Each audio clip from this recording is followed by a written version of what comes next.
Boa tarde, gente. Meu nome é Júlia, eu sou membro do Diretório Acadêmico aqui da Economia e a gente está promovendo essa palestra sobre a dívida pública para toda a comunidade acadêmica. Mas antes de apresentar os convidados, eu só queria dar 2 informes. O primeiro é que está acontecendo eleição para chefe de departamento e para coordenador. Até quinta-feira, pode votar amanhã e noite no hall de entrada aqui do prédio. E o outro informe é sobre o caderno para emissão de certificados, que ele vai passar no final da palestra durante a rodada de perguntas.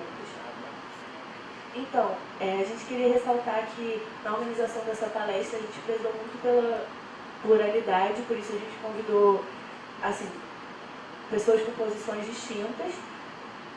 Uma deles é o Victor Willer, economista do Instituto Milênio e ex-aluno aqui da casa. E o outro é o senhor Paulo Lindsay, que é do Núcleo do Rio de Janeiro da Auditoria Cidadã da Dívida Pública e diretor do Sindicato de Servidores do IBGE. Boa tarde, meu nome é Paulo Lindsay, eu sou diretor do Sindicato dos Funcionários do IBGE, servidor público há 33 anos, membro da Auditoria Cidadã, e agradecer ao Centro Acadêmico, ao Alexandre que me convidou para participar aqui, porque eu acho que o tema é de muita relevância, principalmente no momento político e econômico que o país atravessa. Eu queria contar primeiro uma pequena historinha para vocês, porque o que está acontecendo hoje no país é que a mídia ela tem dado um corte assim, bastante substancial na história, e parece que o que está acontecendo no Brasil aconteceu a partir desse momento, não existe história anterior. Então é importante que as pessoas entendam que às vezes a gente tira conclusões a partir daquele pedaço do filme que nós vimos, e aí a gente acha que as coisas ficam erradas para um lado ou para o outro. Eu vou contar uma historinha simples que começa assim. Tinha uma mulher se descabelando, pulando, gritando, e tinha um homem puxando uma criança a cavalo. E vocês verem esse filme, vocês vão falar, a mulher deve ser uma maluca e o cara é uma besta humana, arrastando uma criança. Agora eu vou contar a história geral, toda. Essa criança é o filho da mulher, ela está brincando na beira do abismo, a mãe olha e percebe que ela poderá cair a qualquer momento. E o pai vem a cavalo e é o exímio laçador. E aí a criança cai no abismo. E o pai consegue laçar a criança. Puxa! Quando a mãe vê a criança subir no parapeito do abismo, ela pula de alegria. O filho dela estava salvo. A gente tem visões totalmente distorcidas quando a gente vê parte da história. Porque nós da Auditoria Cidadã não somos ligados a nenhum partido político, né? A nossa visão aqui é uma visão para defender a sociedade brasileira. E por isso que nós estamos pleiteando, junto ao Supremo Tribunal e ao Ministério Público, simplesmente que cumpra o artigo da Constituição dos atos de disposição transitória, artigo 26, que é fazer a auditoria da dívida. Porque o que nós estamos falando de dívida pública, na realidade, não é uma dívida pública, é um sistema. É um sistema que existe, porque toda vez que esse sistema se concretizou, ele trouxe, além de não trazer reservas para o país, ele trouxe condicionantes. Então, quando vocês cortam a história e acham que é por um determinado período que isso está acontecendo, que é o erro de um governo, eu falo para vocês que vocês devem olhar a história como um todo. Porque o erro começa muito antes do governo do que está de presente aí de plantão. A gente tem certeza que foi o marco legal que foi utilizado na CPI da dívida em 2009 e 2010 foi os anos 70. Ali começa o endividamento mais substancial da economia brasileira no governo militar. E nesse mesmo momento existe lá um projeto chamado Projeto PAEG, que é o chamado milagre econômico, onde tem as grandes construções no país, né? Transamazônica, Ponte Rio-Niterói, por exemplo, ficou uma reserva de dívida para o país. Então, a partir desse marco legal, a Auditoria Cidadã participou da CPI da dívida e a gente tentou subsidiar, a partir da Maria Lúcia Fatorelli, alguns membros da auditoria, subsidiar, fazer valer o ato constitucional, o artigo que está lá. Porque o que nós estamos falando aqui não é simplesmente de uma dívida, nós estamos falando aqui de ilegalidade. Nós estamos falando aqui de ilegitimidade. Porque um ato que é ilegal, ele não pode ser legitimado. A gente não está falando aqui que se a gente deve pagar dívida ou não deve pagar dívida. A gente está falando que existe uma ilegalidade. E só vai saber se isso é verdade ou não se houvesse uma auditoria cidadã da dívida para que a gente pudesse tirar todas essas dúvidas. Só que os governos que sucederam desde 1988 nunca fizeram isso. O artigo 166 da Constituição, nós temos suspeita de fraude. A linha B, ela foi colocada numa votação de segundo turno, que a gente sabe que não pode ser colocada no segundo turno algum item que vai mudar, que vai interferir no mérito da questão. E aí foi colocada a linha B, onde garante pagamento da dívida. Né? E por isso que de lá para cá, metade do orçamento da União tem ido para os banqueiros nacionais e internacionais. Não sei se vocês sabem, a PRO de 2015 agora destinou para juros 225 bilhões e para amortização da dívida 1 trilhão 131 bilhões. Isso significa que nós vamos pagar em 2015 1 trilhão 365 bilhões. E não sou eu que estou falando não, isso é projeto de lei que foi aprovado agora. Então nós estamos falando de tirada de direitos dos trabalhadores, de tirada de direitos da sociedade, porque eu trabalho no IBGE.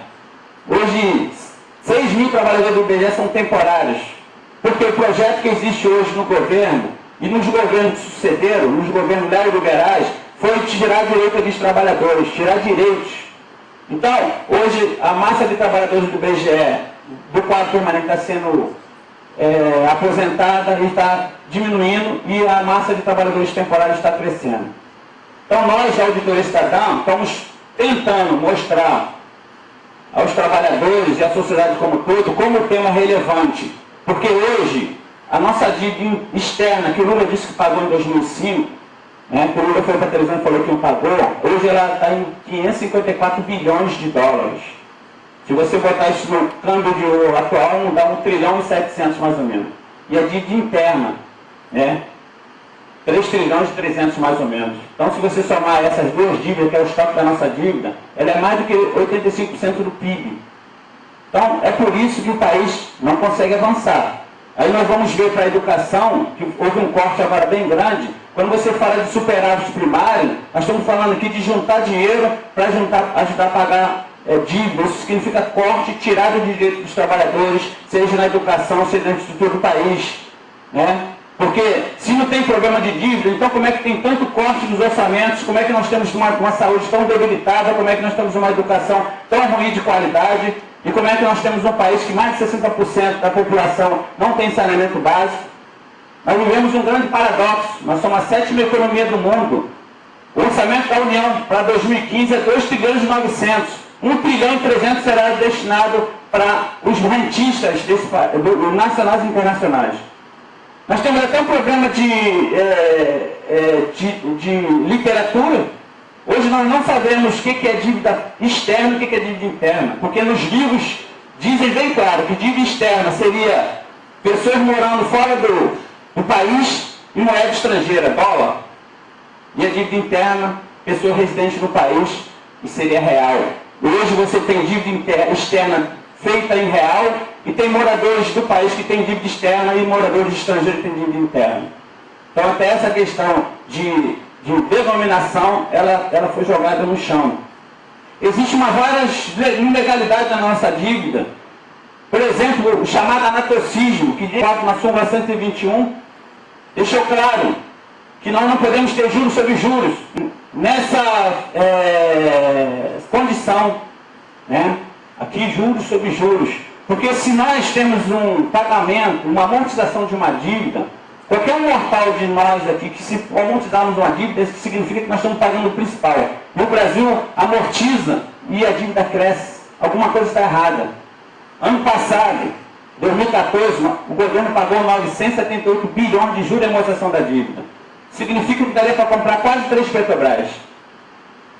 Quando nós estamos falando aqui de não fazer corte na história, é exatamente isso, que a gente busque e veja como é que esse processo que hoje se concretiza, aonde é que ele começa? E como é que ele começa?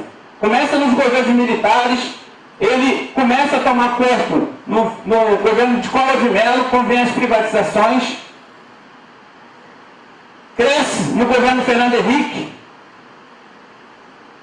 e o Lula, infelizmente, ele vende a sociedade brasileira quando ele faz um processo negocial com os neoliberais e assina um acordo, porque Lula ganha a eleição exatamente porque ele faz o que o governo neoliberal precisava naquele momento. Porque se vocês pegarem uma coisa, vocês vão ver que Fernando Henrique estava tendo muita dificuldade de implementar várias medidas no país. Uma delas era a reforma da Previdência. E um dos primeiros atos de Lula foi fazer a reforma da Previdência, tirada de direito dos trabalhadores. E depois veio muito mais. Quando a gente fala de que aconteceu de crise em 2008, em 2008 a crise que se abateu nos Estados Unidos e na Europa era totalmente diferente do que estava acontecendo no Brasil. Porque lá, basicamente, a economia deles estava baseada em fundo de pensões. Os fundos quebraram e a economia também foi junto. Só que lá, o Fed, que é o Banco Central Americano, que é privado, ele injetou na economia americana 16 trilhões de dólares. Só o Citibank levou 2,5 trilhões de dólares. E sabe por que foi feito isso? Foi feito porque o Tesouro Americano disse que os bancos eram grandes demais para quebrar. E quem quebrou na Europa são os estados. Os estados nacionais estão quebrando.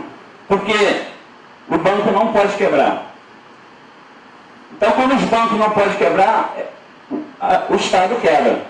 Né? Porque a única coisa que o sistema capitalista sabe fazer, dividir, é o prejuízo.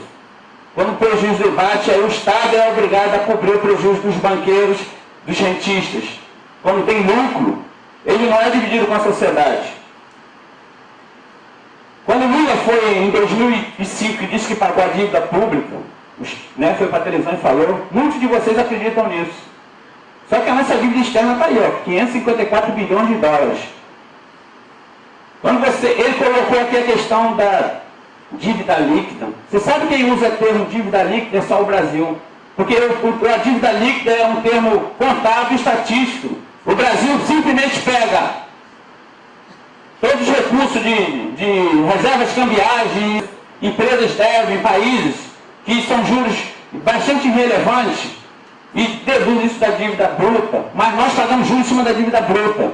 Para vocês terem noção, quando o Brasil faz reserva cambial lá de mais de 300 milhões de dólares, os Estados Unidos dá título da dívida americana como pagamento, como garantia de pagamento. Sabe quanto vale o título da dívida americana? Muito próximo de zero. Então o Brasil tem prejuízo com a reserva cambial. Em 2009, foram 147 bilhões de prejuízo para o Banco Central. Em 2010, foi 47 bilhões. E assim sucessivamente. Né? Os prejuízos vão passando e vão sendo incorporados aonde? No Tesouro Nacional. E quem é o Tesouro Nacional? Somos nós. Quando a gente fala aqui de inflação, né, da macroeconomia que está acontecendo no país hoje, eu não sou economista, não tenho a pretensão de falar de economia para vocês, mas eu trabalho no IBGE. Existe hoje substancialmente dois tipos de inflação no país, que a macroeconomia que foi ditada pelo FMI, ela é totalmente equivocada, porque não é os juros que vai aumentar, que vai fazer essa questão da inflação baixar. Porque nós temos dois tipos de inflação que é bastante concreta no país. Primeiro é a inflação do preço controlado, do preço administrado pelo governo. Só que, por isso que eu falei para vocês, não cortar a história em determinado período. Quem é que privatizou esse setor hoje que é administrado que deveria ser administrado pelo governo? Foi no governo do Collor de Mello e do FHC. Então hoje, quando você tem um setor, uma inflação que deveria ser administrada pelo governo, ela não está mais na mão do governo. Porque o cara que comprou lá a energia, telecomunicações, né, eles querem lucro. E por conta disso eles podem até represar a inflação no período porque o governo pede. Mas chega um momento que isso tem que sair da represa. É o que aconteceu por agora, por exemplo, com a energia. Algum tempo atrás conseguiu reter, até falou que ia baixar a energia, mas agora o governo não consegue segurar porque o cara é capitalista, ele quer lucro. Isso está acontecendo com o transporte, com o petróleo, está acontecendo com a telecomunicações. E nós temos a inflação dos preços do produto. O país que hoje que tem um país continental, que tem terras agricultáveis aos montes, e nós não temos produção suficiente. Você sabe quem alimenta o povo brasileiro? A Rede Globo fala que é o agronegócio.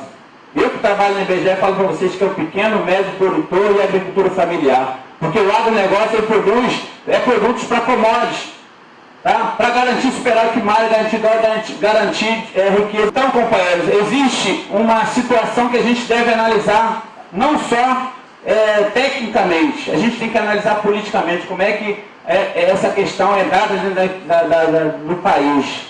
Porque parece que o país está atravessando um problema, porque é um problema que aconteceu agora. E o que está acontecendo no país é um projeto. Um projeto que vem ao longo de um tempo sendo implementado no país, e hoje é a Dilma que está, mas também se tiver o Joaquim, o projeto está dado. Ou respeita o projeto, ou você luta contra o projeto. Não existe outra saída. E teve um engodo, por exemplo, nos anos 90, de que grande parte, a gente tem quase certeza que uma grande parte da dívida pública hoje é dívida privada. A gente vê lá o PROES, o PROE, que foram a dívida dos bancos públicos e privados, e os privados foram transformados em dívidas públicas. E nesse mesmo momento, esses dois processos custaram ao Estado brasileiro mais de 100 bilhões na época, que era muito dinheiro. E essa dívida foi transformada em dívida pública, que era a dívida dos bancos. Então, o que nós estamos falando aqui é de um setor que está cada vez mais ganhando dinheiro, com o empobrecimento do trabalhador, o empobrecimento da sociedade brasileira, que hoje não consegue avançar porque não tem uma política que realmente seja nacionalista. De decidir, por exemplo, que não pode ir para os banqueiros 1.351 bilhões do nosso orçamento público. O que nós temos que investir na UF não é cortar dinheiro dos estudantes, não é cortar dinheiro da educação, é investir cada vez mais, porque até isso as pessoas estão sendo enganadas. Porque, se eu não me engano, nós temos em torno de 8 milhões de matrículas na universidade brasileira. 7 milhões mais ou menos são privadas, 1 milhão são públicas. E as pessoas estão se contentando com isso porque existem as bolsas. E o cara fala, cheguei na universidade. O cara, em vez de estar na Estácio, ele tinha que estar na UF, na FRJ, na Unirio, nas universidades. Mas cadê a vaga? O dinheiro público está sendo investido na iniciativa privada, no Sistema S, no Pronatec. Pronatec que se for falar o chefe do governo, é um projeto do dinheiro público sendo fazendo escolas técnicas para quem? Para a iniciativa privada. Então existe um equívoco acho que de pensamento, porque o sistema não está preocupado com a sociedade brasileira. Ou nós, sociedade, entendemos que nós precisamos lutar, né? Lutar por um país verdadeiramente melhor, ou nós vamos sucumbir cada vez mais, porque a tendência agora será desemprego. Não é por conta do projeto do PT, não. É porque o PT ele se vendeu mesmo. Né? Mas é um projeto neoliberal que está no país. Então vai vir desemprego, vai vir tirada de direito. Tem projeto no Congresso, eu sou funcionário público lá de congelamento de salário. E agora nós acabamos de ter uma reunião com o ministro do Planejamento lá, Nelson Barbosa, falando que não existe aumento para os servidores públicos em 2015, talvez nem em 2016, talvez em 2017. Porque ele tem que cumprir a política econômica de superávit primário e companhia. Tá? Eu acho que só para dar um pontapé inicial, vocês podem perguntar, né? E a nossa economia, para finalizar, a nossa dívida que está atrelada à Selic, né? O governo ele chama a raposa para tomar conta do galinheiro. Porque quem vai decidir lá se o juro sobe ou não sobe são pessoas do sistema financeiro, dos bancos privados, que vão se reunir para depois chamar o Copom e dizer que tem que aumentar a taxa dos juros da Selic. Vocês sabiam que quem compra os títulos da dívida pública são os chamados dealer? Quem joga pouco sabe o que é dealer. Sabe o que é dealer? São os caras que dão as cartas. São 12 bancos que se trocam de tempo em tempo para comprar o título da dívida pública. E esses títulos são leiloados e é o bel prazer desses bancos. E o governo, como ele precisa vender, precisa fazer de caixa, ele se sujeita. Tá? Então é só para dar um pontapé inicial, para a gente poder ter um debate aqui realmente à altura da universidade.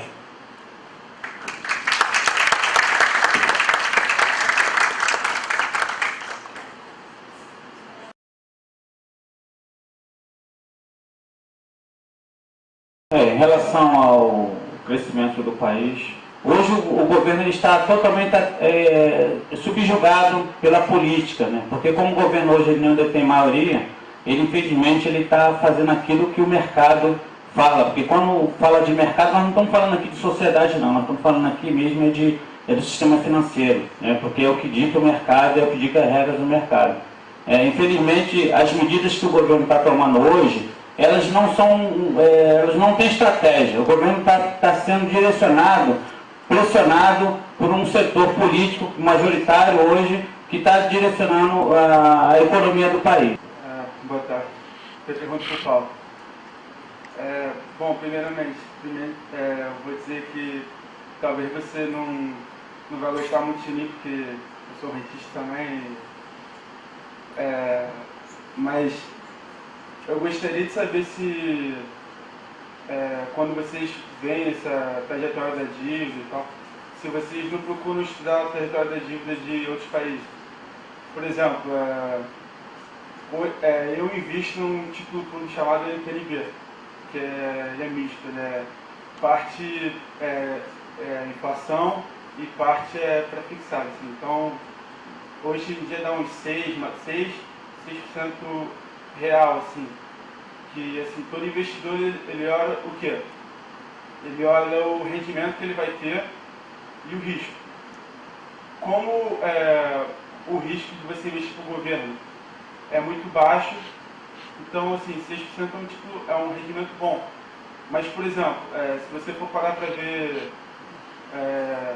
os países desenvolvidos, por exemplo, a Alemanha, se você assim, considerando a inflação, quem presta para o governo alemão tem prejuízo, porque os rendimentos deles são menores que a inflação. E tem uma coisa também que a gente estuda, acho que, se não me engano, uma das primeiras coisas que a gente estuda em microeconomia que se chama restrição sanitária, que é, assim, o consumidor e o governo de uma forma macro, assim, ele tem certas restrições também, não pode gastar indefinidamente. Assim, ele tem que se planejar, assim, entendeu? Basicamente, assim, ele não pode gastar mais do que ele arrecada indefinidamente. Então, assim, se o governo faz um plano de estruturar, assim, de ter por um certo tempo superávit alto, assim, mas no médio prazo os juros implícitos da dívida diminuir, a dívida no médio e longo prazo poderia ser diminuir também. Assim, se vocês não estudam o caso de outros países que deu certo, sim, ou deu errado, não sei. Queria que você comentasse um pouco disso.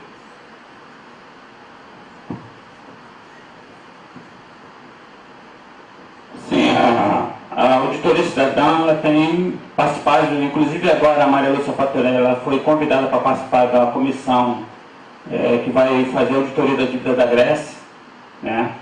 Então é um momento importante para a Auditoria Cidadã. Ela participou da auditoria da dívida do Equador, onde a gente conseguiu diminuir a dívida do Equador em mais de 70%, né? E a gente entende que o modus operandi é o mesmo, né? Que aconteceu no Equador e vem acontecendo no Brasil.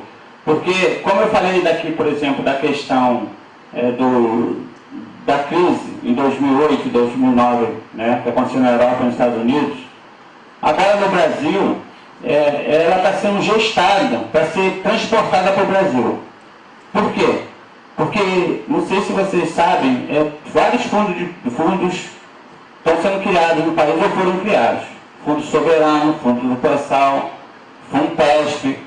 E se você pegar na legislação, esses fundos, eles vão ser obrigados, preferencialmente, não obrigados, preferencialmente, eles terão que aplicar o seu passivo no exterior. E aí, lá no exterior, existe o chamado bad banks, são os bancos maus, os bancos de gaveta, que guardam vários derivativos sem lastro, esperando um aporte seguro que chama-se Brasil. Então, A tendência, por exemplo, do serviço público, que é o FUNPRESP, é o futuro dos servidores públicos que são obrigados a ir para esse fundo. Daqui a 20 anos ou 30 anos, quando ele for aposentar, isso pode estar quebrado, porque o governo não garante. O governo está garantindo o salário, 10 salários de referência, que seria 4.600 e pouco. O que passar disso, você tem que pagar o fundo de pensão e não há garantia do governo. Então, claro que a gente quer fazer, quem vai fazer algum investimento, faz investimento que tem que ter lucro, né? Ninguém quer fazer um investimento no papel que dê prejuízo. Só que grande parte desses papéis, eles muito poucos, eles estão na mão da sociedade. A grande parte dos papéis está na mão dos banqueiros. Quando o cara tem um dinheiro no banco que é do correntista, né? Quando ele faz uma aplicação e ele ganha alguma coisa, o banco, esse dinheiro, esse lucro não é passado para você, não é passado para mim, não é passado para ninguém. Então, a gente tem feito vários estudos. A gente não está falando aqui de que o país tem que fazer aplicações que dê prejuízo. O que nós estamos falando aqui é que hoje existe uma política onde o país não investe maciçamente no seu desenvolvimento na parte estrutural. Porque se você pegar o orçamento hoje da União, metade da dívida pública lá, né? A outra metade são as despesas que são obrigatórias. E um pouquinho que sobra é investimento. Hoje, o Estado e o prefeito, o governador e o prefeito, eles são meros gerenciadores de projetos que são da União. Para você ver só, o BNDES empresta para os empresários a 4, 5%. A União emprestava até pouco tempo, empresta ainda porque a Dilma ela não botou em prática a lei que foi aprovada no Congresso, ela empresta para os estados, que é o seu ente federado, é o GPDI, mais 6 a 9% ao ano. E aí, é um juro muito maior do que o BNDES empresta aos empresários. Como é que pode ser uma situação dessa? E ao mesmo tempo, sabendo dessa condição nefasta de empréstimo, o Banco Mundial, ele está colocando à disposição uma linha de crédito de 5 milhões de dólares para que os estados façam fundo de pensões. Na realidade, eles estão no objetivo aqui, é privatizar a previdência, a aposentadoria dos trabalhadores estaduais e futuramente dos federais. Porque, na realidade, quem detém esses maiores títulos, que são os mais bem remunerados, é o grande capital. Nós aqui, quando fazemos algum investimento, temos que pagar taxas muito altas, né, e os lucros estão sempre muito pequenos. Mas, infelizmente, o grande capital, por exemplo, não paga imposto de renda quando ele manda para o exterior o dinheiro dos títulos. Então, nós temos uma série de medidas legais que foram colocadas à disposição do capital e não em detrimento da sociedade brasileira. Então, tudo para o capital, por exemplo, a questão da amortização, né? E a questão dos juros. Juros é uma despesa corrente, está correto, paga-se. E a amortização é despesa de capital. E despesa de capital deveria respeitar a regra de ouro, que é o artigo 167 da Constituição. Deveria ser aprovado pelo Congresso Nacional. E não é.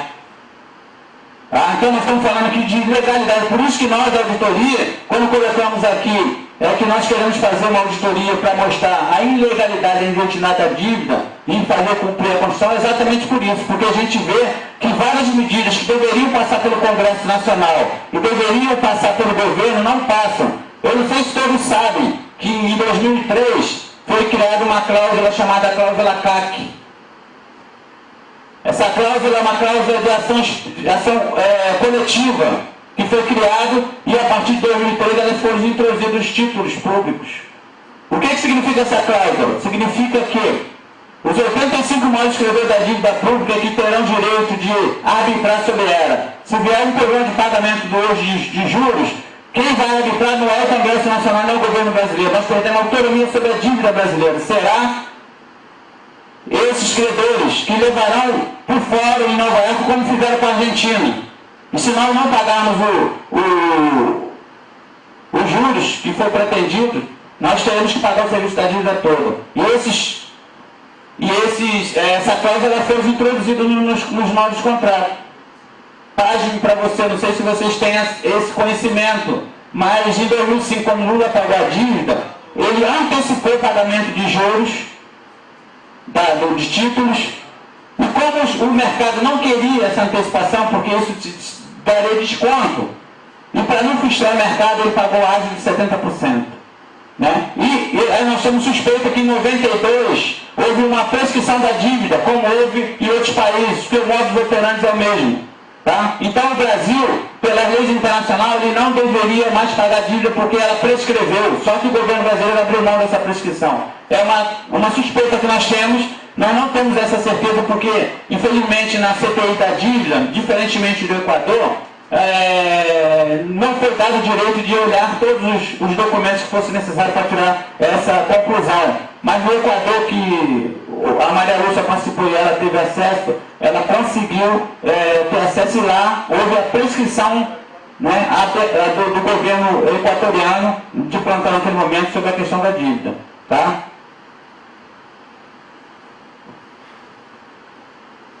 Mais alguma pergunta?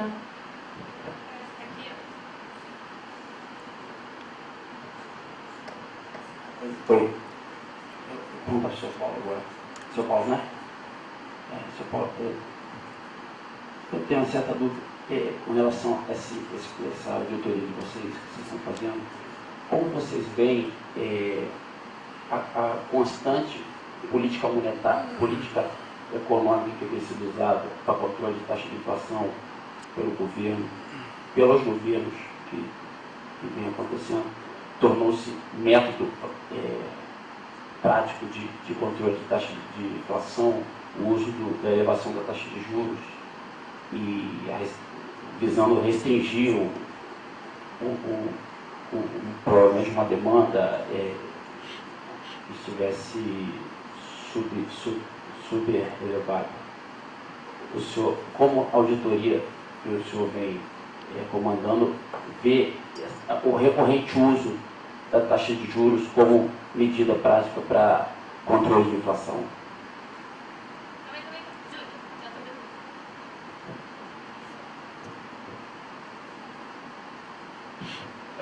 Minha pergunta é para o senhor Vitor.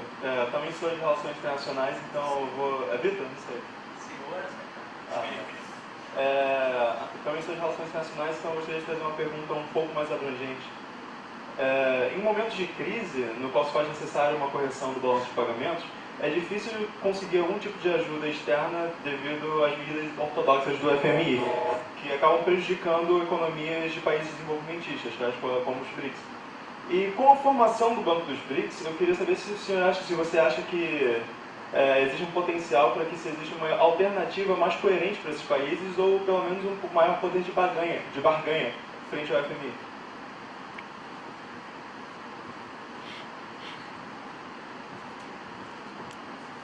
Bom, eu até falei exatamente, eu respondi até um pouco essa sua pergunta aí. A gente é contrário a essa política que está hoje no país, a política que está galgada exatamente na questão dos juros. Porque, como eu falei, nós temos dois tipos de inflação, né? A inflação seria do preço controlado e a inflação dos produtos. O governo tende a falar que a demanda, aumentando o juro, você descontrola a demanda. Só que a política que está hoje dada no governo foi uma imposição do FMI, né, com as várias cartas de intenções, porque o que nós estamos acontecendo no país hoje é simplesmente uma receita que foi dada pelo sistema, né, porque o FMI, quando ele foi criado para ajudar os países em dificuldade. Na realidade, ele veio para ajudar o sistema financeiro. E aí, por conta disso, ele botou essa receita para o Brasil e para a América Latina, para a África e para a Ásia, e agora está implementando essa mesma política para a Europa, né? Porque até essa cláusula CAC agora eles estão colocando nos títulos imobiliários na Europa lá. Tá? Então a gente entende que política de aumento de juros não vai resolver a questão da inflação, porque infelizmente o que deveria estar na mão do governo foi privatizado. Né? Então, o cara que é dono da energia, ele quer lucro, ele é banqueiro, ele quer lucro. Então, infelizmente, ele pode até no determinado político ele segurar por conta de pressão do governo, mas vai chegar um momento que o governo não vai suportar isso e vai ter que represar, vai ter que liberar essa represa de inflação. Então, a política que está dada hoje ela é totalmente equivocada. Né? A questão do superávit primário, tudo isso é imposição do FMI. O FMI que fez uma cartilha para o Brasil e colocou a questão do superávit primário, a questão dos juros, aumento de juros, né? Liberação de capital, né? Fluxo de capital. Então, hoje, por isso que nós temos essa entrada e saída de capital à vontade, porque o governo acabou com esse controle, né? Há algum tempo atrás. Então, nós não concordamos com a política deveria ser de investimento na questão do produto. Como é que você vai resolver essa questão da inflação? É aumentando a produção. Nós somos um dos países que tem maior número de terras agricultadas. Agora mesmo nós vamos aumentar o pãozinho porque nós não conseguimos ter produção de grão, de trigo. Vamos ter que comprar da Argentina. Será que o Brasil não consegue ter uma produção suficiente? Porque não existe, infelizmente, um investimento necessário, ou então a reforma agrária, para que as pessoas possam realmente estar produzindo suficientemente e o país não fique estagnado nessa condição. Porque hoje a infraestrutura do país, de exportação, no escoamento de produção, ela é muito ruim. Mais de 60% hoje do que nós produzimos não tem onde colocar, não tem silos. Então, a gente não pode nem barganhar o preço, porque eu sou obrigado a vender a minha produção o mais rápido possível, porque senão daqui a pouco eu estou perdendo, porque eu não tenho onde armazenar. Então, nós estamos falando que, infelizmente, a política que está dada hoje, ela não é uma política suficiente para poder atender a demanda do país. Ela tem que ser revista, né? Ela tem que ser um outro caminho, que não pode ser esse caminho que está sendo galgado pelo governo que está aí de plantão, que foram os governos anteriores também. Por isso que eu falei que não deve ter um corte na história, porque essa política ela começa lá no projeto lá do PAEG na época do militarismo. Né? Lá eles colocam essas condicionantes aí. Né? Para vocês terem ideia do que nós estamos falando de condicionantes, em 1998, se eu não me engano, no governo do Marcelo Alencar, o governo estadual pegou emprestado 180 milhões, 120 milhões para pagar 13º de servidores públicos e 60 milhões para pagar uma reforma administrativa. E essa mixaria, né, em termos dos bilhões que tem por aí, vieram com 47 condicionantes. E condicionantes absurdas de privatização de várias empresas que eram estatais do Estado e, ao mesmo tempo, tirada de direitos de servidores públicos. Por isso que a gente trata não simplesmente com dívida pública, sim um sistema.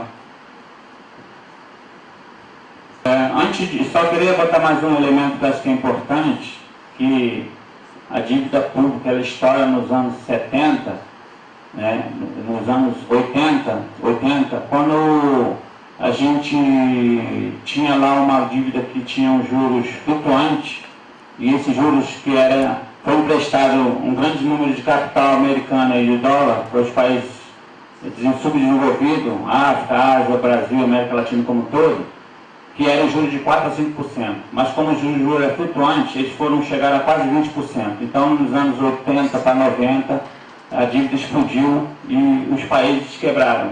Né? O primeiro país a quebrar aqui foi o México. Né? Então, nós estamos falando exatamente disso. Eu sei que não existe várias inflações, eu trabalho no IBGE, mas a demanda não é corrigida pelos juros. Ela é corrigida pelo tipo de inflação que está hoje no país, que é uma distorção que não está realmente na mão do capital.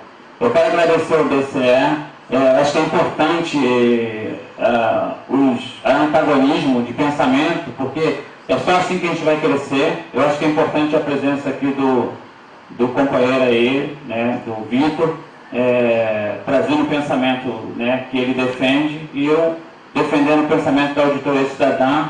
E é importante para que vocês possam refletir e tirar a conclusão de vocês, né, verdadeiramente em que país nós estamos vivendo, né, porque a gente precisa ter um país onde a grande maioria das pessoas tem realmente uma vida melhor, porque não pode a 7ª economia do mundo ser a 3ª pior divisão de renda.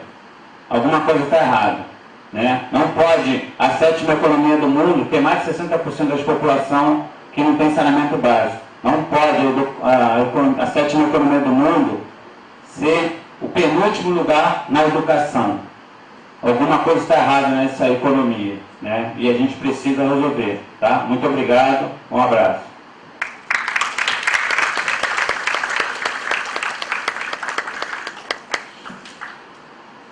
Gente, quem ainda não assinou o papel da emissão de certificados, a gente vai estar numa mesa ali fora, então vocês podem fazer uma fila ali para assinar. Agradeço a presença de todos e dos companheiros que comporam a mesa. Muito obrigada. E, bom, é isso. Boa tarde.